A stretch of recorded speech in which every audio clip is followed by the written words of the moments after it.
National Condom Day. February the 14th is National Condom Day. It aims to raise awareness of safe sex and the reasons for it. Today we live in a world where unwanted pregnancies and sexually transmitted diseases, STDs, including HIV/AIDS, are on the increase. This increase can be reversed with proper education, especially among young people.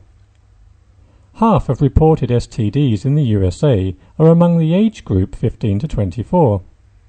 America's Social Health Association encourages young people not to risk having sexual relations as the best way of avoiding STDs. However, it also recognizes that young people will choose to be sexually active, and that it is essential to teach them about the importance of condoms and how to use them correctly. Condoms have been used for over 400 years. They were originally made from the intestines of animals. Since the 19th century, they have been the most popular method of contraception and birth control in the world.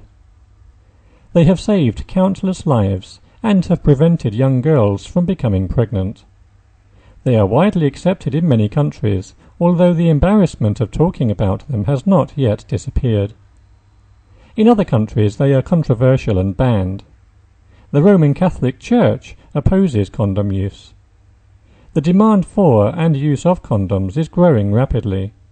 It is estimated people will buy 18.6 billion condoms in 2015.